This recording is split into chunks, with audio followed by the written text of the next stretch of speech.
Hello and welcome to Oliveboard. I hope you are well. This is the second video in the Spoken English series. Let me highlight as to why this course is important for you or can be helpful for you. Well, most of you know that in case of the PU exams, the final round is the interview round.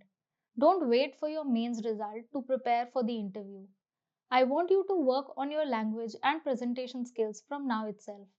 Further, we had established in the last video that English is a vital section in these competitive exams. So, you can learn the basics of English language through this series. Moving on, in this video, we'll discuss basic grammar rules. Now, you must be wondering, why is grammar important for spoken English? Well, grammar lays the foundation for effective communication. So, grammar is very important. The first point that I have listed for you is use active voice. Use the following structure for your sentences: subject plus verb plus object. Let us understand this with the help of an example. Here, the sentence says, I ate a sandwich. I here is the subject, ate here is the verb, and a sandwich here is the object. So, the structure comes out to be subject plus verb plus object. Now, let us consider the second sentence. Harry read the entire novel in a single day.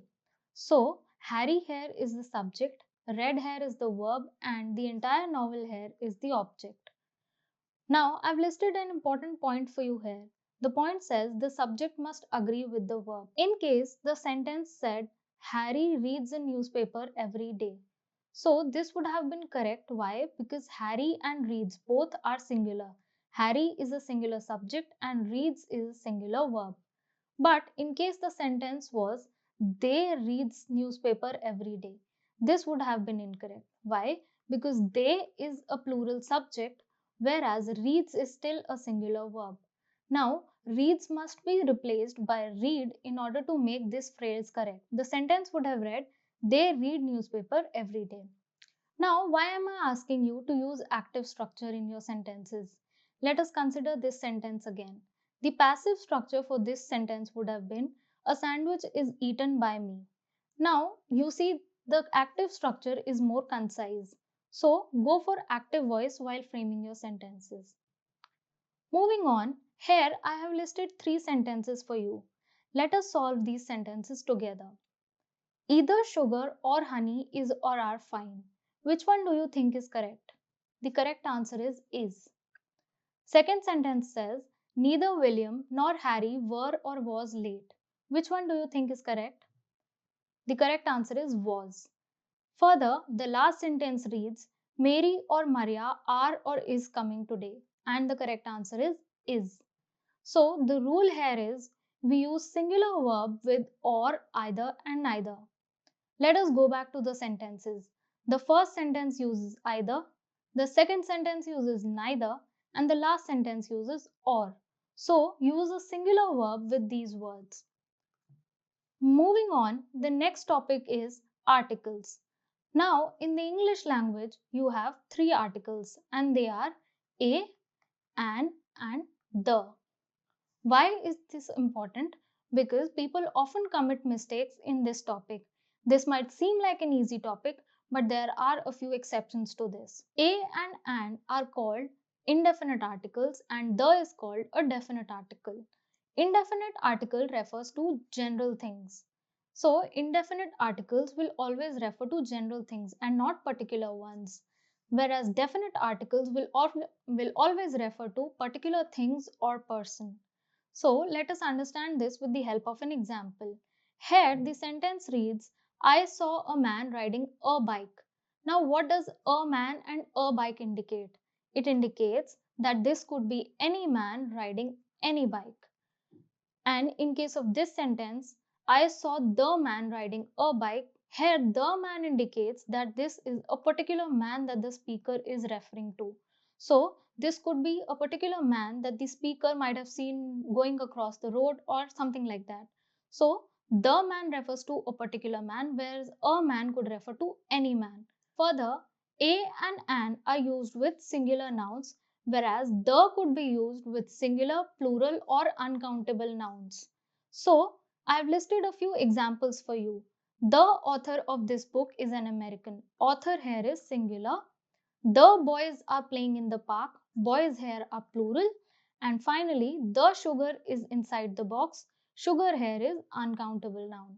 Moving on, let us discuss the usage of a or an because people often tend to commit mistakes in this topic. Now, a is used with words beginning with consonant sound and an is used with words beginning with vowel sound.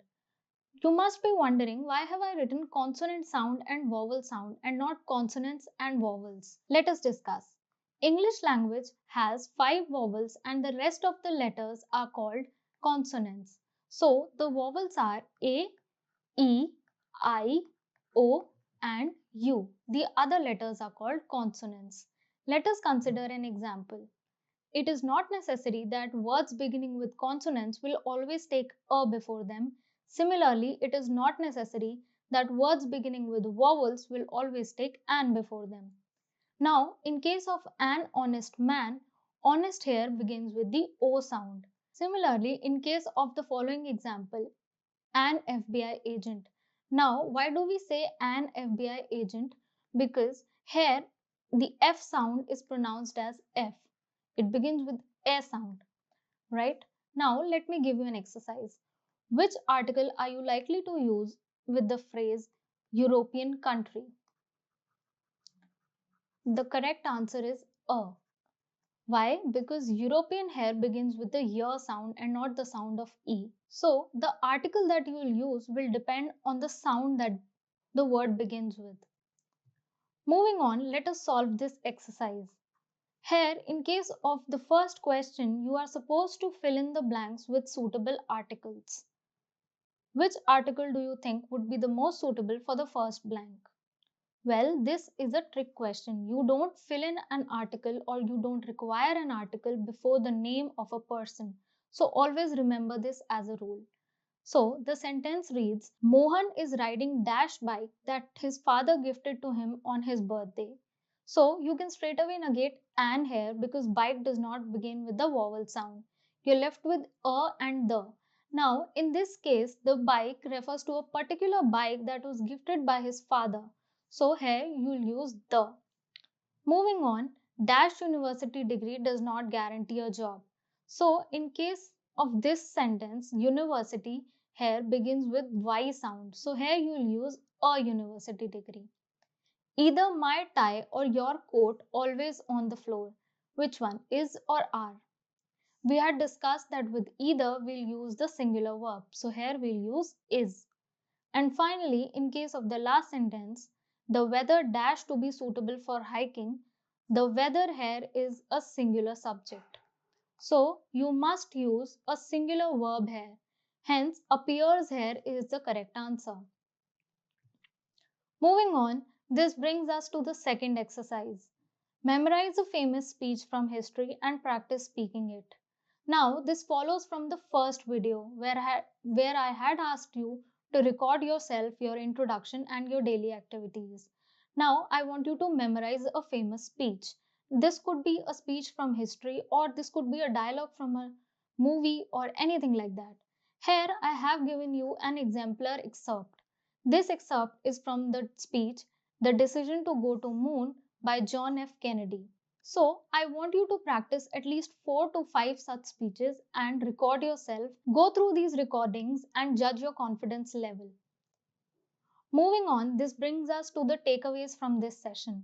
Now, the first tip here is answer in full sentences. In case somebody asks you, how are you doing? Don't just say good. Always answer in a full sentence. Say, I am well, how are you doing? So, when you answer in a full sentence, you gain confidence, you come out as a more likable person. Secondly, don't avoid social interaction. If you avoid social interaction, it shows your lack of confidence. And lastly, ask a lot of questions from people who are well versed in English. Now, this technique is called as passive learning. Why passive? Because you are not speaking here, but you are learning from how others are speaking. So, this passive learning can come in handy. Now, this brings us to the end of this video. Even though this video has come to an end, I want you to practice all the exercises that I have recommended. Now, if you like the video, you can like it, share it with your friends, and subscribe to Oliveboard. Thank you.